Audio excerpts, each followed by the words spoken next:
Praise the lord. హల్లెలూయా. సర్వోన్నతుడైన యేసుక్రీస్తు నామంలో మీకు అందరికీ మా హృదయపూర్వక వందనాలు తెలియజేస్తున్నాను.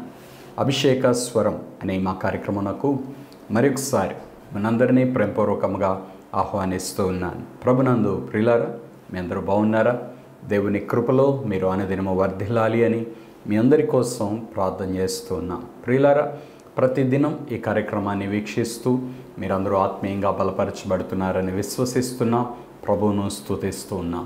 మన ప్రభువు నమ్మదగిన దేవుడు, కృంగిన వారిని లేవనెత్తే దేవుడు, బలహీనులను బలపరిచే దేవుడు.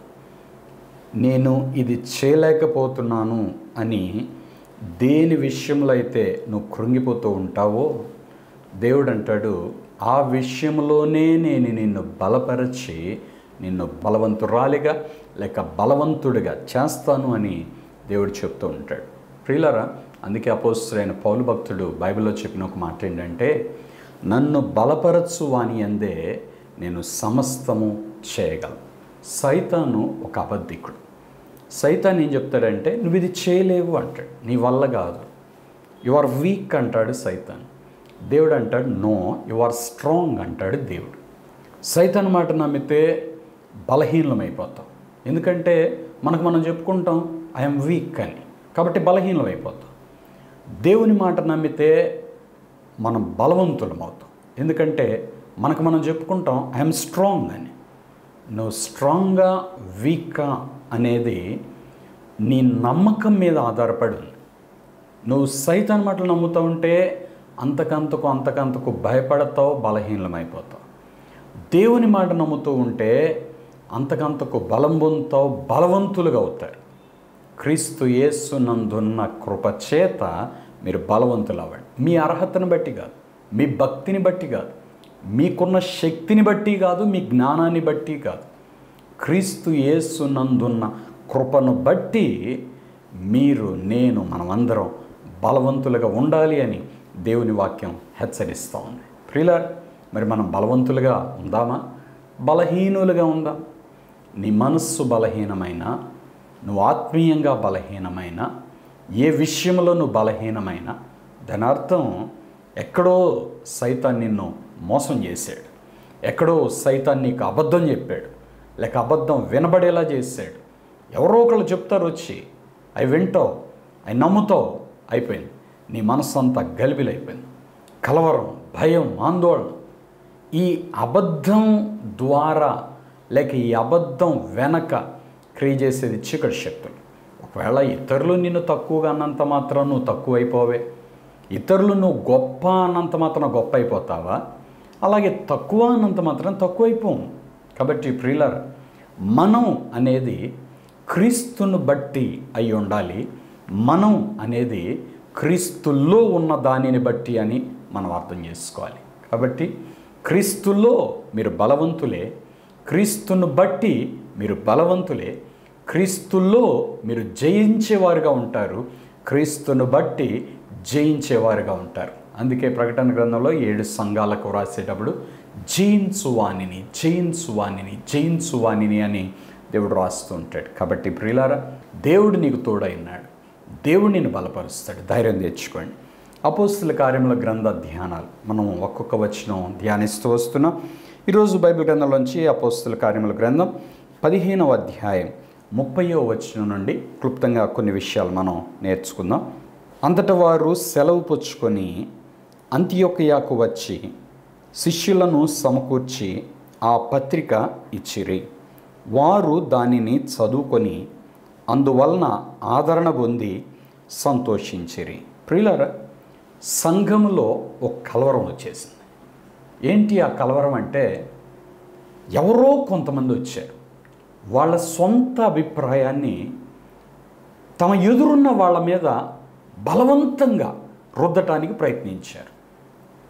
మీరు రక్షించబడాలి అంటే, మీరు సంఘంలో సభ్యులుగా కొనసాగాలి అంటే మీరు చేయాల్సిన పని ఏంటి అంటే, మీరు ఖచ్చితంగా సున్నతి పొందాల్సిందే.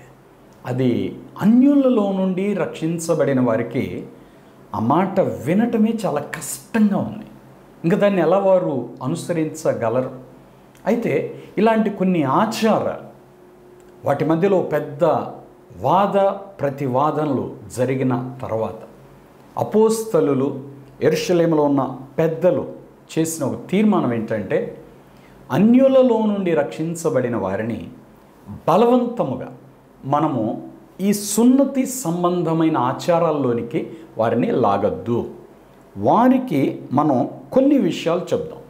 దేవునిలో పరిశుద్ధంగా జీవించడానికి ఏవి తినద్దన్నాడో దేవుడు అవి తినద్దని, ఏవి చేయొద్దని దేవుడు చెప్పాడో అవి చేయొద్దని, ఇవి మాత్రం వాళ్ళతో మనం చెప్దాం, చాలు, వాళ్ళు అలా ఉంటే చాలు అనుకొని కొన్ని విషయాలు చెప్పారు. అవేంటి అంటే, అపోస్తుల కార్యముల గ్రంథం 15:28 విగ్రహములకు అర్పించిన వాటిని అవి తినద్దు. 2 రక్తమును గొంతు బిసికి చంపిన దానిని అవి మీరు తినద్దు అంటాడు. అప్పుడప్పుడు కొంతమంది అడుగుతుంటారు, ఏమండి మేము పెడితే మీరు తినరు, మీరు ఇస్తే మేము తింటాం, ఎందుకండి మేము ఇస్తే మీరు తినరు అంటారు. బైబిల్లో తేటగా చెప్తుంది, విగ్రహములకు అర్పించిన వాటిని మీరేం చేయాలి, విసర్జించవలెను. చూసారు, అపోస్తుల కార్యముల గ్రంథం 15:28 దీనికి సరైన జవాబు వ్రాయబడుతుంది. విగ్రహములకు అర్పించిన వాటిని మీరు విసర్జించాలి, స్వీకరించకూడదు. తీసుకొని పడేయటం తప్పు, అసలు తీసుకునే వద్దు, తిననే కూడదు అని దేవుని వాక్యం స్పష్టంగా చెప్తుంది. 2వది రక్తమును మీరు విసర్జించాలి, తినకూడదు. 3వది గొంతు బిసికి చంపిన దాన్ని విసర్జించాలి, ఎందుకంటే రక్తం దాని ప్రాణం, దాన్ని వధించి లేక దాన్ని రక్తము చిందించి ఆ రక్తం నేలకర్పించి ఆ తదుపరి మాంసమును మీరు భుజించవచ్చును అని దేవుడు కొన్ని నియమ నిబంధనల్లో వ్రాయించి పెట్టాడు. ఆ ధర్మశాస్త్రంలో ఉన్న విషయాలు, వాటిని మీరు చేయాల్సిందే.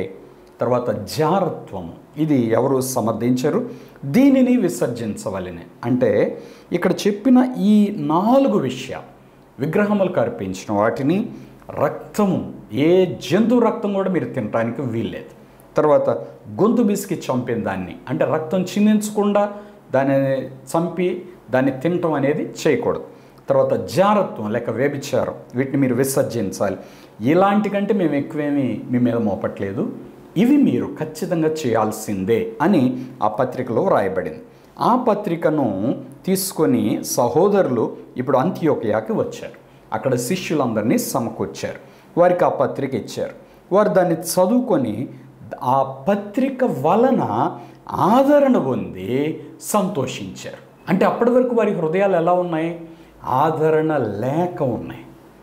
గుండెలు బ్రద్దలయ్యే పరిస్థితి, కలవరములతో నింపబడిన పరిస్థితులు. అప్పుడప్పుడు జీవితంలో ఇలాంటివి వస్తూ ఉంటాయి. ఎవరో ఊపేసినట్టుగా అయిపోతుంది మన మనస్సు అంతా, ఎవరో గలిబిలి చేసినట్టుగా అయిపోతుంది, గుండె బ్రద్దలైపోయినట్టు. అమ్మో ఏం చేయాలి, ఇంకా మాకు అర్థం కావట్లేదు. దేవుని విడిచిపెట్టలేం, సంఘాన్ని విడిచిపెట్టలేం, అలాగని వారు చెప్పింది మేము చేయలేం. మరి ఇప్పుడు ఈ సంఘంలో ఉంటే మీరు ఎలా చేయాల్సిందే అని వాళ్ళు అంటున్నారు. అలా చేయలేము, అలాగని సంఘాన్ని విడిచిపెట్టలేము, అలాగని దేవుణ్ణి విడిచిపెట్టలేము. మరి ఇప్పుడు మేమేం చేయాలి? కొంతమంది గుండెను పిండేసే ప్రశ్నలు ఇవి. అయితే అటువంటి వారు ఇలాంటి మాటలు విన్నప్పుడు ఆదరణ పొందారు. అంతియోకియా సంఘం, మీరు అలాంటివి ఏమీ చేయాల్సిన పని లేదు, దేవునికి ఇష్టం లేని ఈ కార్యాలు మీరు చేయకుండా ఉంటే చాలు, మీరు సంఘ సభ్యులే, మీరు రక్షించబడతారు, మీరు సంఘంలో కొనసాగవచ్చు అని ఆ పత్రికను చదువుకున్న వాళ్ళందరూ చాలా సంతోషించారు. 32వ ప్రియులారా, మరియు యూదాయు శీలయు కూడా ప్రవక్తలయ్యుండినందున పెక్కు మాటలతో సహోదరులను ఆదరించి స్థిరపరచిరి.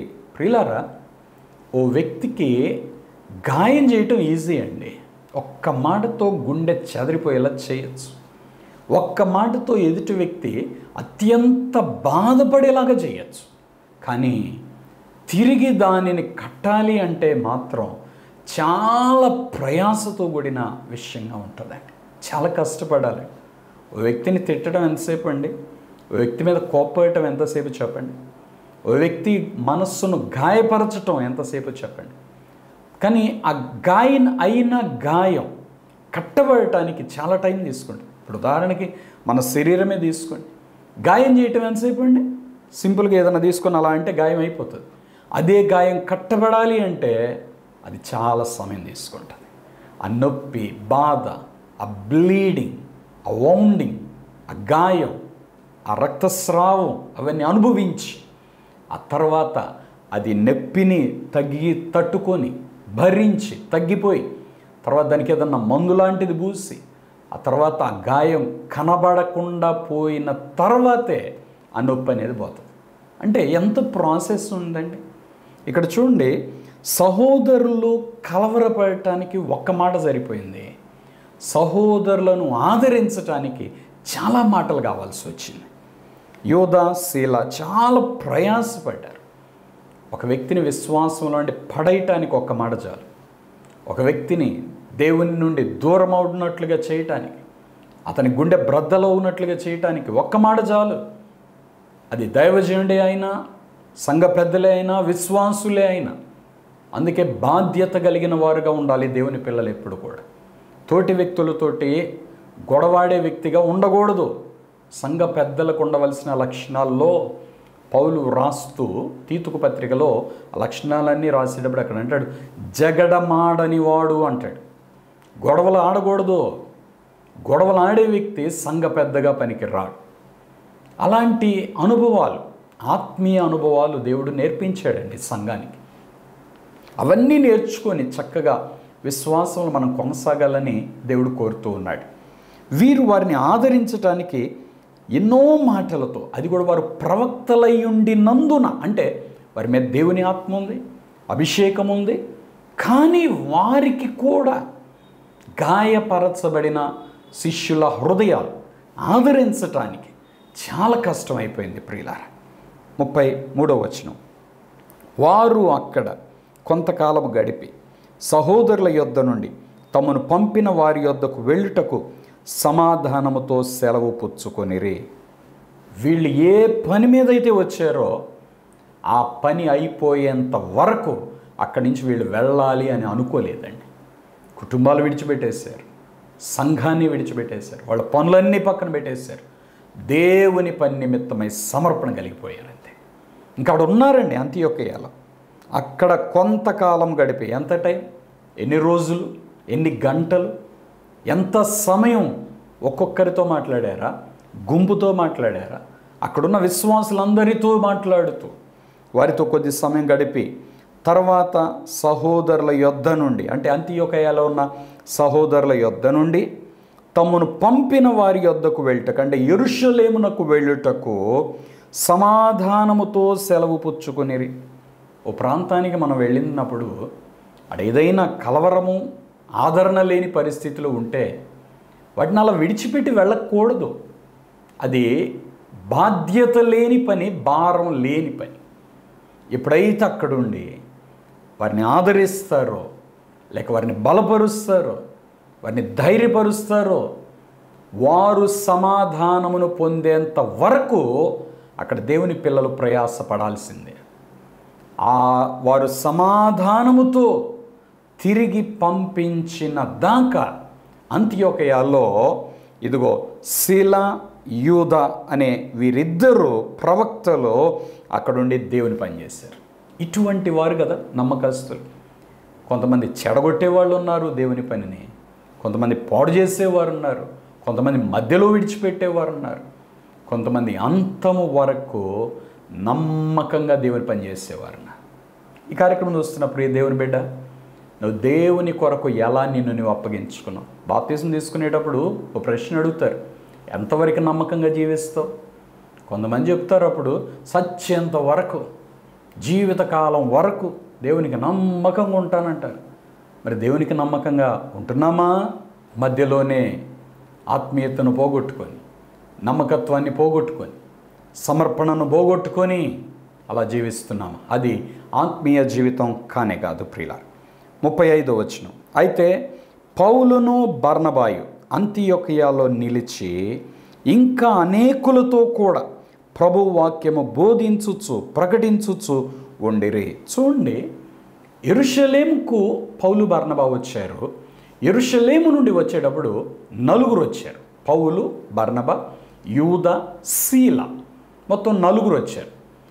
యూద, శీల యెరూషలేము పక్షముగా అంతియోకయకు వచ్చి ఇక్కడ చెదరిన విశ్వాసులను, గుండె చెదరిన వారు, ఆదరణ లేకున్నవారు, కలవరముతో ఉన్నవారు, వారిని బలపరిచి, ఆదరించి, ధైర్యపరిచి, ప్రభులో నిలబడినట్లుగా వారిని స్థిరపరిచి సమాధానంతో వీరు యెరూషలేముకి వెళ్ళిపోయారు.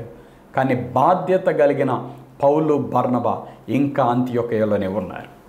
వాళ్ళు సమాధానముతో పంపించారు, కానీ వారు సమాధానములో స్థిరపరచబడాలి. ఆ సమాధానంతో వారు నిలబడాలి.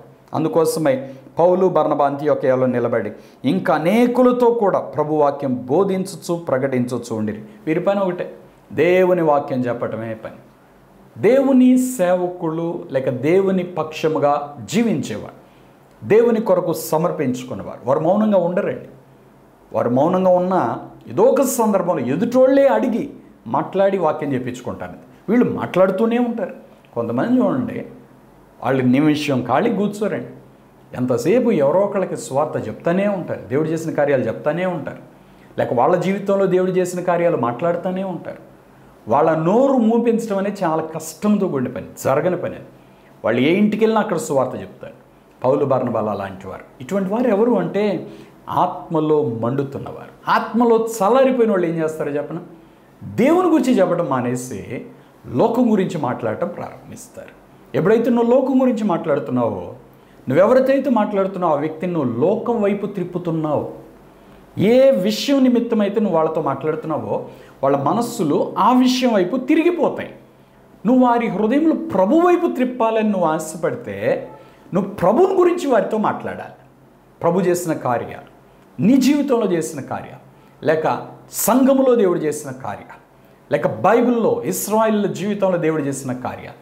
ఎప్పుడైతే దేవుని కార్యాలు మాట్లాడతామో వింటున్న ప్రజల హృదయాలు దేవుని వైపు త్రిప్పబడతాయి. ప్రియులారా, పౌలు, బర్నబాలు అక్కడ నిలబడి సువార్తను ప్రకటించినారు. 36వ వచనం, కొన్ని దినములైన తరువాత ఏ ఏ పట్టణములలో ప్రభు వాక్యం ప్రచురపరచితిమో ఆయా ప్రతి పట్టణములో ఉన్న సహోదరుల యొద్దకు తిరిగి వెళ్ళి వారెలాగున్నారో మనము చూద్దామని పౌలు బర్నబాతో అనెను.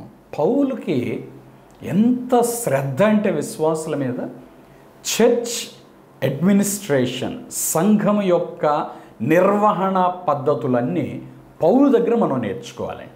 ఏ ఒక్క వ్యక్తిని తక్కువగా చూడడు, ఏ ఒక్క వ్యక్తిని విడిచిపెట్టడు. ప్రతి వ్యక్తి మీద బాధ్యత కలిగి ఉంటాడు, శ్రద్ధ కలిగి ఉంటాడు. అంతియోకియాలో ఇంత కలవరం వచ్చింది, మిగిలిన పట్టణాల్లో కూడా స్వార్థ ప్రకటించి వచ్చాం కదా, వాళ్ళందరూ ఎట్టున్నారు? వాళ్ళ మధ్యలో మరలా ఎవరొచ్చి ఇలాంటి విషయాలు ఎక్కడైనా మాట్లాడారా? వాళ్ళ మనస్సులు ఏమైనా కలవరంతో నింపబడ్డాయా? వాళ్ళు ఎలా ఉన్నారు? ధైర్యంగా ఉన్నారా? విశ్వాసంలో ఉన్నారా? స్థిరపడి ఉన్నారా? ఇలా చూసుకునే మనస్సు కాపరి మనస్సు, అది పౌలుకు ఉంది. అందుకే పౌలు అంటాడు బర్నబాని, ఒకసారి వెళ్ళి అందరినీ చూసి వద్దామా. ప్రియులారా, ఇక్కడ మీకు మాట చెప్పాలి. అంతియోకియా సంఘములో ఏ ప్రశ్న అయితే లేవనెత్తి సహోదరులు, శిష్యుల మనస్సులు కలవరపరిచారో ఆ వార్త గలతీ సంఘములో ప్రవేశించింది. గలతీ సంఘం ఆ విధానంలో కొంత గలిబిలికి గురైపోయింది. ప్రియులారా, అక్కడ పౌలు చాలా గట్టిగా ఆ పత్రికలో ఖండించి వ్రాస్తాడు. కొంతమంది వచ్చి మిమ్మల్ని కలవరపరిచేశారు, మీరు ఎందుకు ఇలా కలవరపడ్డారు? ఆత్మానుసారంగా ప్రారంభించారు, శరీరానుసారంగా పరిపూర్ణులు అవుతారా? కొంతమంది అంతే, ఆత్మ విషయాలని శరీర సంబంధమైన విషయాలతో ముడిపెడతారు. నో, శరీర సంబంధమైన విషయాల ద్వారా ఆత్మ సంబంధమైన విషయాలు ఎవరు పొందుకోలేరు. ఆత్మ సంబంధమైన విషయాలు ఆత్మ సంబంధమైనవే, శరీర సంబంధమైనవి శరీర సంబంధమైనవే. కొంతమంది ఉపవాసాలు ఉంటేనే భక్తి అని విపరీత వాదనలు చేస్తారు. నువ్వు చెయ్యి ఉపవాసం, ఉపవాసం చేయని వాళ్ళందరూ విశ్వాసులు కాదని మనం చెప్పకూడదండి, తప్పది. ఎందుకంటే ఉపవాసం ఉండకపోయినా విశ్వాసంలో అత్యంత బలవంతులుగా ఉండేవాళ్ళు కొంతమంది ఉంటారు. విశ్వాసం వేరు, ఉపవాసం వేరు, ఏది తక్కువ కాదు. అలాగని ఉపవాసాన్ని తక్కువ చేసి చెప్పను నేను. ఉపవాసం చాలా పవర్ఫుల్ అన్నమాట. ఉపవాసం ఉండి ప్రార్థన చేయటం అనేది చాలా అవసరం కూడా సంఘానికి. దేనిది అదే, విశ్వాసం వేరు, ఉపవాసం వేరు. ఇట్లాగా సంఘములో అనేక రకాలైన ఉన్నాయి. ఆనాడు సున్నతి వేరు, విశ్వాసం వేరు. సున్నతి పొందితేనే అంటారు వాళ్ళు, లేదు ప్రియులారా, అలాంటి ఈ గలిబిల్ ఎక్కడైనా సంఘాల్లో ఉందేమో వెళ్ళి చూద్దామని పౌలు బర్నబాతో అన్నాడు. 37వ వచనం. అప్పుడు మార్కు అను మారు పేరు గల యోహానును వెంటబెట్టుకొని పోవుటకు బర్నబా ఇష్టపడెను. ప్రియులారా, బర్నబాకి ఈ మార్క్ అంట బంధువు అవుతాడట ప్రియుల. కాబట్టి మార్క్ పరిచర్యని మధ్యలో విడిచిపెట్టి వెళ్ళిపోయిన వ్యక్తి. మనం దాన్ని మర్చిపోకూడదు. పరిచర్యలో పౌలు బర్నబాలు ముందుకు వెళ్తుంటే మార్క్ కొద్ది కాలం వారితో కొనసాగి తర్వాత వదిలేసి వెనక్కి వెళ్ళిపోయాడు. అందుకని పౌలుకి ఎంత మాత్రం మార్కుని తీసుకొని వెళ్ళడం ఇష్టం లేదు. ప్రియులారా, ఒక్కసారి వెనకకు జారినోడు తను వెనక్కి పడిపోతాడు, తనతో ఉన్న వాళ్ళను కూడా వెనక్కి లాగి పడేస్తాడు. అందుకే అలాంటి బ్యాక్ స్లైడర్స్తో స్నేహం చేయకూడదు. అలాంటి వారిని కొంచెం దూరం పెట్టాలి. ఏది? కొత్తగా వచ్చిన వాళ్ళు, ఆత్మలో మండుతున్నవాడు. కొద్దిమంది ఉంటారు, వారి మీద శ్రద్ధ కలిగి వారిని బలపరిచేవారు. అటువంటి వారు వారితో స్నేహం చేసి వారిని బలపరచవచ్చును. ఏది? వీరు దిగజారకుండా జాగ్రత్తగా తమను తాము కాపాడుకుంటూ. అంతేగాని ఆత్మలో మండుతున్నవారు వీరితో స్నేహం చేయకూడదు, క్రొత్తగా రక్షించబడిన వారు వీరితో స్నేహం చేయకూడదు. అంటే అసలు పరిగెత్తడం రానోడు వీళ్ళతో పరిగెత్తితే కుప్పగొలిపోతాడు. బాగా స్పీడ్గా పరిగెత్తే వ్యక్తి వీళ్ళతో పరిగెత్తే పడిపోతాడు. కాబట్టి బాగా పరిగెత్తే వ్యక్తులతో స్నేహం చేయాలి. ఆత్మీయంగా మండుతున్న వారితో స్నేహం చేయాలి. క్రొత్తగా రక్షించబడిన వారు మండుతున్న వారితో స్నేహం చేస్తే ఇంకా ఆత్మీయంగా ఆశలు కలుగుతాయి, ఇంకా రేపబడతారు, ఆత్మలో బలపరచబడతారు. ప్రియులారా, మంట మండుతుంది అనుకోండి, ఇంకా బాగా మండాలని ఇసరాలి, కానీ దాని మీద ఒక పచ్చి కొమ్మని వేయకూడదు. పచ్చి కొమ్మని ఎక్కడ పెట్టచ్చు? ఫస్ట్ స్టార్టింగ్లో పెట్టచ్చు. అప్పుడు దాని మీద ముట్టిస్తే అది ముట్టుకుంటుంది. కానీ మధ్యలో బాగా మండుతున్న వాటిలో పచ్చి బిడ్డదేమనుకోండి, ఆరిపోతాయి. అంతే ఆత్మీయ జీవితం కూడా అంతే. అందుకే మార్కును తీసుకుని వెళదామని బర్నబా అంటే పౌలు దానికి ఒప్పుకోలేదు. 38వ వచనం. అయితే పౌలు పంఫూలియాలో పని కొరకు తమతో కూడా రాక తమను విడిచిన వానిని వెంటబెట్టుకొని పోవుట యుక్తము కాదని తలంచెను. పౌలు చెప్పిన మాట కరెక్ట్. ఇక్కడ పనిలో మధ్యలో వదిలేసి వెళ్ళిపోయాడు మార్క్. పంఫూలియాలో పని కొరకు తమతో కూడా రాక తమ్మును విడిచిన వానిని. చూశారు, ఆత్మీయ జీవితంలో ఆగిపోతే ఎంత నిందో తెలుసా ప్రియులారా? ఒక మాట చెప్తున్నాను, మానవ జీవితం భూలోకం వరకే కాదు, మన జీవితం అంతా ఒక వీడియో టేప్ అనుకోండి, పరలోకంలో కూడా కనబడుతుంది రేపు. ఆడకి వెళ్ళాక ఒకసారి మన లైఫ్ మనం చూస్తే వామ్మో మనల్ని మనం ఎంత అసహించుకుంటామో చెప్పడానికి వెళ్ళేది. చాలాసార్లు మనం ఇతరులను ఈజీగా విమర్శించేస్తాం, ఇతరులను ఈజీగా మాట్లాడేస్తాం. వాళ్ళట్ట వీళ్ళెట్ట, వాళ్ళ లోపాలు ఇట్లా అన్నీ మాట్లాడతాం. నీ జీవితానికి వచ్చి నువ్వు విమర్శించుకో. దేవుని ఎదుట నిన్ను నువ్వు ఎలాగా చెప్పుకుంటావు? ఇక్కడ మార్కుకి ఎటువంటి అవమానకరమైన మాటలు రాయబడ్డాయి. కారణం ఏదైనా తను మధ్యలో పనిని విడిచిపెట్టేశాడు, దేవుని పని వెనక్కి వెళ్ళిపోయాడు. కాబట్టి అలాంటి వాడిని వెంట పెట్టుకుని పోవటం కరెక్ట్ కాదు అంటాడు పౌలు. 39వ వచనం. వారిలో తీవ్రమైన వాదము కలిగినందున వారు ఒకనిని ఒక్కడు విడిచి వేరైపోయిరి. బర్నబా మార్కును వెంటబెట్టుకుని ఓడ ఎక్కి కుప్రకు వెళ్ళాను. పౌలు శీలను ఏర్పరచుకొని సహోదరుల చేత ప్రభు కృపకు అప్పగింపబడిన వాడై బయలుదేరి సంఘములను స్థిరపరచుచు సిరియా కిలికియా దేశముల ద్వారా సంచారము చేయించుండెను. ప్రియులారా, ఇక్కడ మీరు గమనిస్తే పౌలు బర్నబా ఇద్దరు కలిసి మండుతున్నటువంటి దైవజనులు. వాళ్ళ మధ్యలో భేదం రావడానికి కారణం ఎవరంటే, మధ్యలో ఆత్మీయ యాత్రను ఆగిపోయి మరలా ప్రారంభించడానికి ఇష్టపడిన మార్కు అనే ఒక వ్యక్తి. ఆ వ్యక్తి ద్వారా భేదం పుట్టింది. బర్నబా అంటాడు, అందరినీ కలుపుకొని వెళ్ళాలి, మనం ప్రేమ కలిగి ఉండాలి, అలా ద్వేషిస్తే ఎట్లా అంటాడు. పౌలు అంటాడు, మనం పరుగెత్తుతున్నాం, మన పరుగు ఆపద్దు, మనం పరుగెత్తుదాం, వాళ్ళు సంఘంలో కలిసి ఇంకోళ్ళతో ఉండని, మనం వెళదాం అంటాడు పౌలు. మనతో వద్దు అంటాడు పౌలు. బర్నబా అంటాడు, లేదు వాడిని కూడా తీసుకెళ్దాం అంటాడు. అక్కడ విపరీతమైన వాదం జరిగి ఇద్దరు ఒకరినొకరు వేరైపోయారు. చూడండి, దేవుని పని పాడైపోవటానికి ఆత్మీయ యాత్రలో మధ్యలో ఆగిపోయిన వ్యక్తి ఎంత నష్టం కలగజేస్తాడో చూడండి. పౌలు బర్నబా కలిసి ఉంటే ఇంకెంత పని జరిగేదో, ఎంత కలవరం వచ్చింది అంతియోకయలో, ఒక క్షణంలో సరి చేయగలిగారు. అదే ఇద్దరు కలిసి ఉంటే ఇంకెంత బలమైన సేవ జరిగేది. కానీ ప్రియులారా, బర్నబా పౌలును విడిచిపెట్టి మార్కును వెంటబెట్టుకుని వెళ్ళాడు. ఆ తర్వాత మీరు గమనించండి, బర్నబా ప్రస్తావన కూడా ఎక్కడ మనకు బైబిల్లో కనబడదు. ఏమైంది అంటే మార్కుతో పాటు బర్నబా కూడా పోయాడు. వెనకకు జారిన వాళ్ళని పట్టుకొని నీ ఆత్మీయ జీవితాన్ని ఎందుకు పోగొట్టుకుంటావు? కొంతమంది చూడండి, ఎంతసేపు వాళ్ళట్ట వీళ్ళిట్ట వాళ్ళిట్ట వీళ్ళిట్ట అని వాళ్ళ పాపాలు వాళ్ళ లోపాలు మాట్లాడి లాస్ట్కి వీళ్ళు ఎందుకు పనికి రాకుండా పోతారు.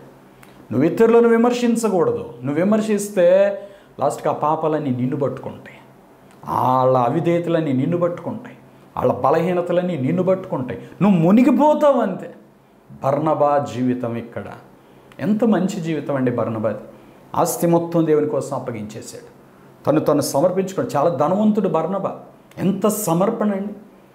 మార్కును సమర్థించినందువలన, తప్పు చేసిన ఒక వ్యక్తిని సమర్థించినందువలన బర్నబా ఆత్మీయ జీవితం మొత్తం అక్కడ ఆగిపోయింది. ఈ తర్వాత ఇక అపోస్తుల కార్యాలు ఎక్కడ మనకి బర్నబా గురించిన ప్రస్తావన కనిపించదు. జాగ్రత్త ప్రియులారా, తప్పు చేసిన వాడిని సమర్థించావా, ఇంకా నీ బ్రతుకు అక్కడితో ఆగిపోయినట్టే, క్లోజ్ అంతే. అందుకే విశ్వాస జీవితంలో చాలా పట్టుదల కలిగి ఉండాలి. బర్నబా మార్కును వెంట పెట్టుకుని ఓడయకి కుప్రకు వెళ్ళేనో, ఫుల్ స్టాపింగ్ అంతే. ఆ తర్వాత వాళ్ళ పరిచర్య ఏమైందో కూడా మనకు కనబడదు, అసలు జరిగిందో లేదో కూడా మనకు తెలియదు అంతే. పౌలు శీలను ఏర్పాటు చేసుకున్నాడు. పౌలు శీల గడిచి అద్భుతమైన స్వార్థ చేశారు. వీరు సహోదరుల చేత ప్రభు కృపకు అప్పగింపబడిన వాడై. బర్నబా గురించి ఆ మాట రాయబడలేదే, పౌలు గురించి మాత్రమే వ్రాయబడిందే.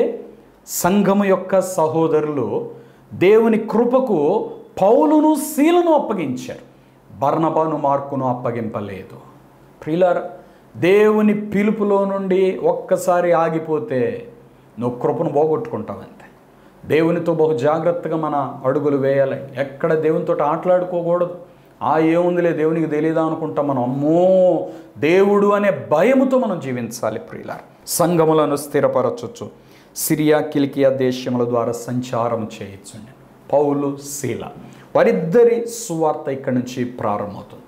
ఈ కార్యక్రమం చూస్తున్న ప్రియ దేవుని బిడ్డ, నువ్వు ఎలా జీవిస్తున్నావు? విశ్వాసంలో దేనిని సమర్థిస్తున్నావు? దేని విషయంలో పట్టుదలగా ఉంటున్నావు? దేని విషయంలో నమ్మకంగా ఉంటున్నావు? జాగ్రత్త, విశ్వాసాన్ని కాపాడుకోండి. ప్రభు కొరకు నమ్మకస్తులుగా జీవించండి. ఆగిపోయిన వారిని వెంట పెట్టుకుని లాగరాన్ని చూడబాకండి. మీరు బరుగెత్తండి. వాళ్ళు రావాలనుకుంటే వాళ్ళని రమ్మనండి. వాళ్ళని పట్టుకునే ప్రయత్నాలు మాత్రం మీరు చేయబాకండి. వాళ్ళని మీరు పట్టుకుంటే వాళ్ళతో పాటు మీరు కూడా ఆగిపోతారు. వాళ్ళని సమర్థించొద్దు, అసలు వాళ్ళతో నీకు పని లేదు. నీకు ప్రభువే మార్గం. విశ్వాసమునకు కర్త, దాన్ని కొనసాగించే యేసు వైపు చూచుతూ నువ్వు బరిగెత్తు. వాళ్ళు రావాలనుకుంటే నీ వెంటబడి వస్తారు. ఒకవేళ వాళ్ళకి వచ్చే ఉద్దేశం లేదనుకో, నువ్వు పట్టుకుంటే మాత్రం వస్తారా? నువ్వు ఎంతసేపు లాగుతావు చెప్పు? అప్పుడప్పుడు కొంతమంది అంటారు, మీరు పరలోకం ఎగిరిపోయేటప్పుడు మీ కాళ్ళు పట్టుకొని వస్తా, ఏళ్ళు పట్టుకొని వస్తా అంటారు. కాళ్ళు ఏళ్ళు పట్టుకొని వచ్చేది కాదు ఇది ఆత్మీయ జీవితం. బర్నబా మార్కును పట్టుకున్నందువలన బర్నబా పరిచర్య క్లోజ్ అయిపోయిందండి. ఇంకంతే. దేవుని కృప లేదు. వెనుకకు జారిన వ్యక్తులు కృపను పోగొట్టుకుంటున్నారు. మనం ఎక్కడ కృపను పోగొట్టుకోవద్దు. దేవునికి నమ్మకస్తులుగా జీవిద్దాం. ప్రార్థన చేసుకుందాం. తల్ల వంచి కళ్ళు మూసుకోండి. మీ కొరకు ప్రార్థన చేస్తాను. పరిశుద్ధమైన తండ్రి, ప్రేమ కలిగిన ప్రభువా, చాలా విషయాలు మాకు నేర్పిస్తున్నారు, బోధిస్తున్నారు. మేము నమ్మకస్తులుగా జీవించే కృపను దయచేయండి. మా అవిధేయతలు, మా పాపములు క్షమించండి తండ్రి. మేమెక్కడ వెనుకకు జారేవారిగా ఉండకూడదు.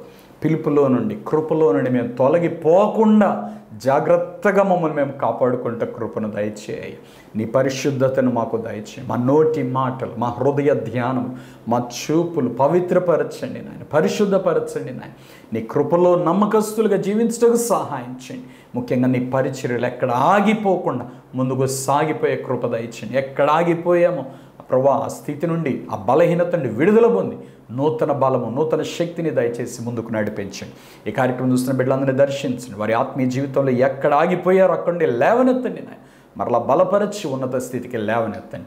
ఆత్మీయ జీవితంలో బలపరచండి, ప్రార్థనా జీవితంలో బలపరచండి, వాక్య ధ్యానంలో బలపరచండి, విశ్వాస జీవితంలో బలపరచండి, పరిశుద్ధతలో బలపరచండి నాయన. బిడ్డలందరినీ దీవించండి. నీ కృపకు అప్పగిస్తున్నాను. ప్రార్థనలో నాతో ఏకీభవిస్తున్న బిడ్డలందరినీ కృపకు అప్పగిస్తున్నాను. వారి అనారోగ్యాలు ముట్టి బాగు చేయండి, వారి సమస్యలని తీర్చండి, కుటుంబంలోని కలవరాలని తొలగించండి, హృదయంలోని కలవరాలని తొలగించండి, ఆర్థిక స్థితిగతుల్లో నీ సహాయాన్ని దయచేయండి. బిడ్డలకు కావలసిన ప్రతి ఆశీర్వాదమును దయచేయమని యేసు నామంలో ప్రార్థిస్తున్నాను తండ్రి, ఆమె. ప్రియులారా, ఈరోజు కార్యక్రమం ద్వారా మీరు దీవించబడాలని నమ్ముతున్నాను. మీరు పొందిన మేలు మీ ఆత్మీయ బలం తప్పకుండా మాకు తెలియపరచండి. ఈ కార్యక్రమం మీకు దీవెనకరంగా ఉంటే తప్పకుండా ఒక కార్యక్రమాన్ని స్పాన్సర్ చేయండి. దేవుడు మనందరినీ దీవించును గాక. God bless you.